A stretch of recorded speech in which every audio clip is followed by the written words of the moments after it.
a quick introduction and just talking a little bit about MenHealing and the work that MenHealing does. But, you know, who better to really elaborate and talk more about it, and more specifically talk about the 90 days, 90K, and like the reason and the vision behind that, than the founder and executive director, Jim Struve. So, Jim, do you want to just tell the audience and tell the people who are listening to this IV Live, like what was the vision behind MenHealing? What is the work that's been done? And what do you envision being done going forward? And why 90 days, 90K? Okay, well, let me start with the last. We first began to do weekend recovery healing retreats in September of 2001. Most of the services historically have been for women. There was a real vacuum for males, so we began a weekend back in September 2001. So this year is our 20th anniversary, and we've continuously done weekends over the last 20 years. And in this November, we'll be conducting our 90th event. Wow. So therefore, we decided to craft our fundraising project this year on 90,000 in 90 days. So we're going to do the last 90 days of 2021 to raise $90,000 in honor of our 90th weekend. And one of the things we reincorporated as MenHealing to continue conducting the programs back in 2017. And one of the things we're trying to do now is expand beyond just doing the weekends. The weekends require people to come to us, to a retreat site, to a venue. And we're realizing so many people miss that opportunity. So we're now doing some of our events virtually online, so people can access that way. We've organized a Speak Out project. We just did one having men telling their stories of their hope and healing. And we're launching a new project for trans and non-binary survivors to tell their stories. We've been producing a lot of videos of men telling their stories, trying to get out more through story images where men can see themselves and want to come forward and get help and healing. Excellent. And so tell us a little bit about, like, what's the work that MenHealing does specifically, and what would this 90K, you know, what would it be able to do for the work that you're doing? How would it enhance it? How would it be able to advance the healing work that you do? Well, there's a lot of different ways.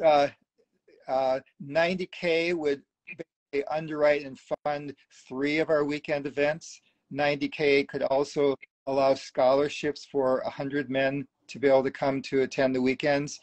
One of the big pushes that we're trying to do, and we're going to try in 2022 a new approach, is make our services more accessible for people that have limited financial resources. We don't want money to be a barrier. So we're going to try to raise more money so we can underwrite the costs of conducting the programs, and therefore make it easier for men who have more limited resources to attend, be able to get equal service from anybody else. And our videos that we're making, we produce those free for the survivors who are telling their stories. We want to keep producing them and getting them out. Our Speak Out project, we have largely a volunteer staff. So we'll be able to use the resources for that kind of a project. And we're beginning to develop resources that we're going to start distributing to prisons in one of the states in Ohio. And we're hoping we can expand that to develop materials to get out to people who are in prisons and recovery programs and treatment centers. Just basic material that gives people awareness that men can heal, and there are resources available for men who have been victimized. Yeah. Thank you for that, Jim. Like, I know, you know, one of the things that I'm really excited about, you know, as you brought me on, and everyone brought me on with the intentions of figuring out ways to how to expand the work and the healing opportunities in the spaces that you've created over the years, and make it more accessible for men of color, right? As a survivor myself, as someone who's experienced sexual abuse, and you know, more specifically, I understand from a personal perspective, like how those services are not accessible, how those services are not available to many men of color. One of the things that I often say is that, you know, unfortunately, our trauma symptoms are treated as you know, things that define us as being criminal, and many times we end up being Right, incarcerated. We end up being penalized and punished for being wounded, and those wounds oftentimes come from sexual abuse, that we don't have a space to talk about right, those experiences with. We don't have a community to feel connected and to create that healing space that we need, that everyone right. deserves. So I'm excited about the opportunity to really, you know, create ways to make this work and make these spaces more accessible to men of color. Um, and could you talk about that, Jim? I know that there's a commitment, right? And I've been working with you on this plan and this process, and the board and everyone, about the ways that MenHealing wants to not only just do direct service work, but do more advocacy and social justice and commitment to social justice. Can you talk a little bit more about that, Jim? Yeah, one of the things that we're really working on is that to reach people who are underserved, to reach people of color, we have to start with the first step of diversifying our own organization. And we've been working on that in the last few years in terms of staff and board, so that we have much more diversity. And we need to do our own internal work. We've had retreats on racial justice, on racial equity. We have a white accountability group for the white members of our team to talk about our work. And then that is hopefully leading us into the next step, which is we have to find more ways where we can meet people in the settings in which they live or work or survive, rather than people who have to travel and come to predefined sites. So we're going to be working much more. What are the ways that we can reach out and take our services out to people and reach them there? And third, we're an organization that's really built on collaboration, where we don't want to be the organization that just comes swooping in and does services and then we go back out the other side. We want to build working relationships with organizations who are working with the populations of survivors we want to meet or reach, and then do work together, where we can share what we're learning. We can learn from others as we do it. And then the last various issues is so much of the services for survivors has been built around evidence-based and trauma-informed protocols. But the missing piece to that whole formula is social justice has to be a third realm of that, because so much of the victimization that happens to people, especially underserved populations that we're trying to reach, is the intersectionality with historical trauma, with marginalization, with other kinds of discrimination and oppression that happen. And so most often, sexual victimization is just one piece of the puzzle. Yeah. And if we're not addressing that, we're not going to really help people to heal in a way that's relevant to them.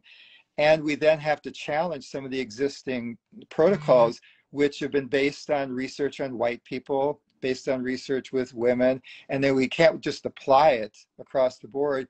We have to look at it with more scrutiny and see what needs to be adjusted. So part of our work is being agile to meet the needs of the people we're trying to work with, instead of coming in and pretending that we have all the answers. Yeah, yeah, I appreciate that, Jim. And you know that, like, you know, one of the things that I know is, like, oftentimes when we talk about diversity and diversifying boards and diversifying staff, you know, we feel like we just hire people of color, and oftentimes their voices are not really heard. It's just, you know, like a symbolic decision, oftentimes like tokenism. And you know, I've observed and I've experienced the commitment to not only just diversify in that way, but diversify in a way where folks' culture, folks' perspective are really considered and inform the work that's being done. You know, I love what you said about this intersectionality. And the fact is, you know, as someone who's worked with male survivors of various other forms of victimization or of harm and trauma, the same way that we say that that experience of whether it's gun violence is not, you know, something that happens in a vacuum. It's something that is being exacerbated by the experience of racial trauma, the experience of, you know, police brutality, the experience of white supremacy and all of these anti-blackness situations that we find ourselves in this country. And then this historical context that really underlays all of this in a way that constantly keeps us in this constant state of really healing while simultaneously experiencing these harms continuously.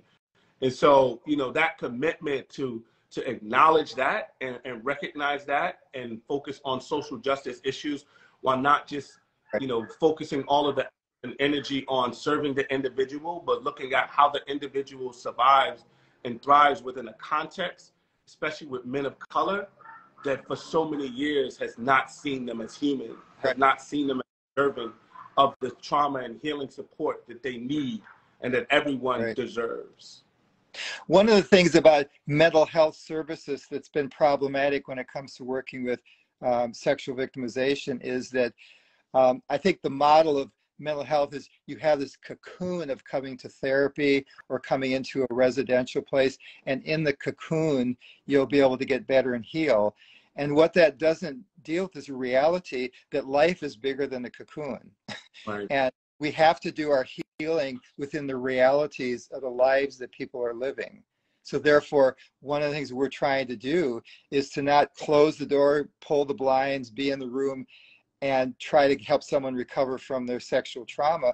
We have to do it in the context of the life. And there may be lots of other kind of traumatic intersectionalities that are there that influence.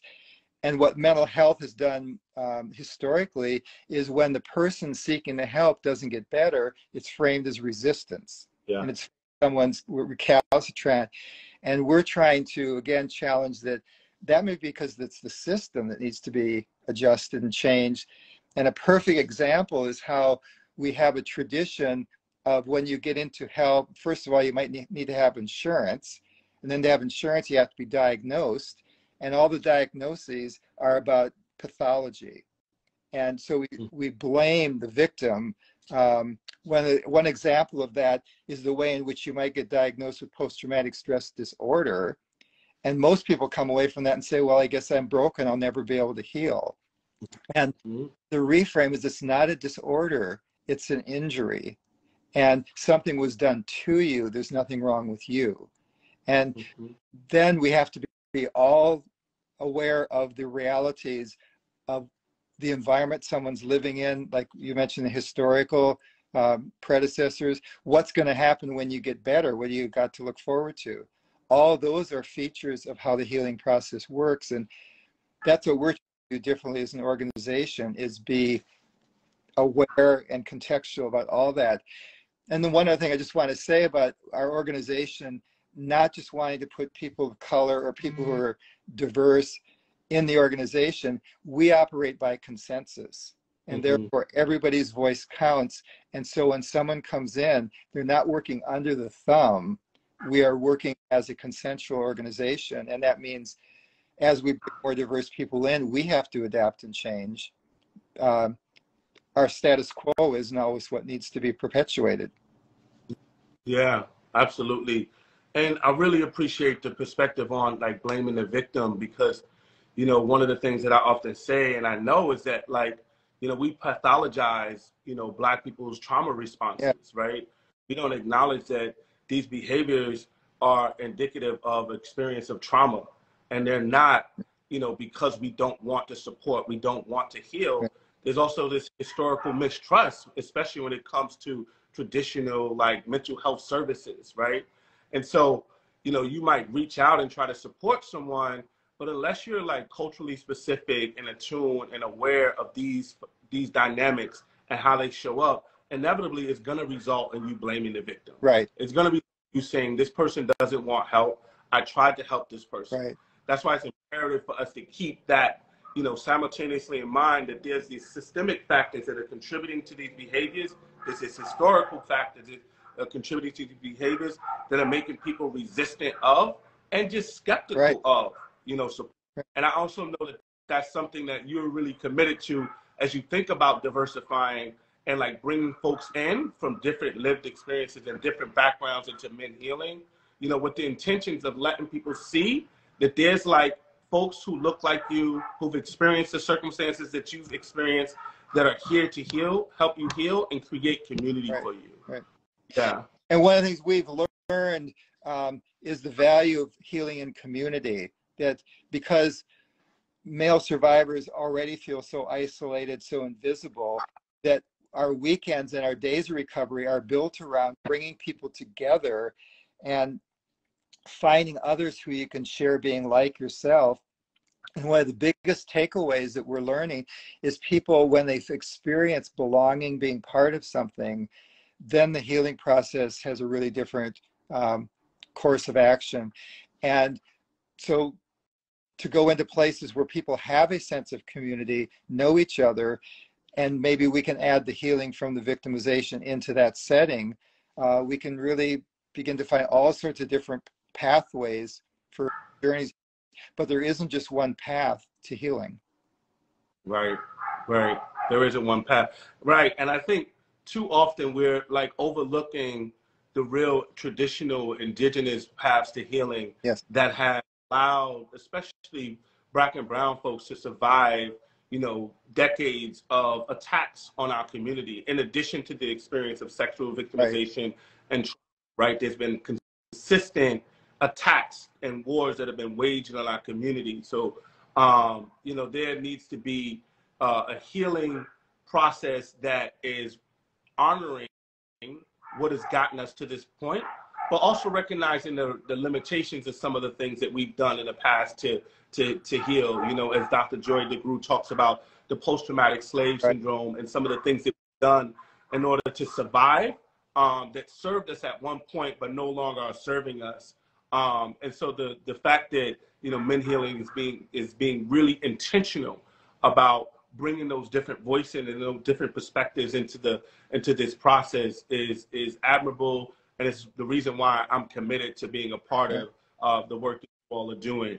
Yeah. I wanted to open it up for a few questions. We're at the last 5 minutes, and if anyone has any questions that they want to offer or pose, it'd be great to hear from you now. So don't be shy. I see a few people on here.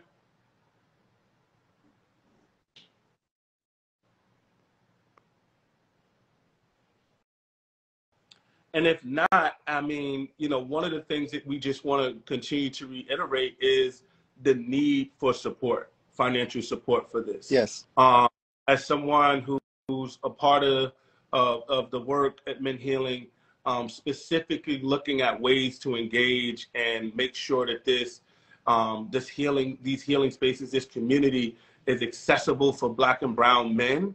I know that too often, you know, our experience of sexual victimization leads to a lot of financial hardships, leads to like incarceration. I never forget my experience of incarceration and being around so many men who shared that same Right. experience. And I got out and I started to do this work, you know, it just hit me like, man, if we had access to these healing communities, what would our lives been like? Yes. If people knew that, you know, the things that we were doing were trauma responses, and not because there was something inherently wrong with us, but there's something that happened to us and that we experienced in the past, that we didn't even have the language, you know, to explain and to articulate to other folks. If we had that Right. support, you know, many of us would not have ended up in prison.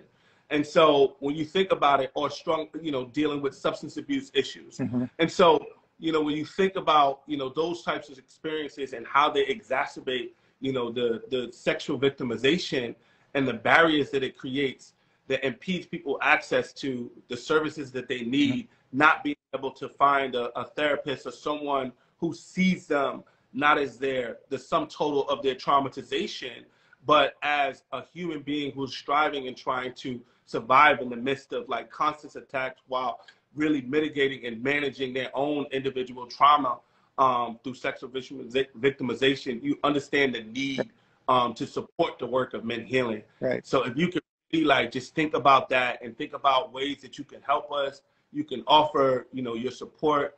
We really want to hit this 90K in 90 days.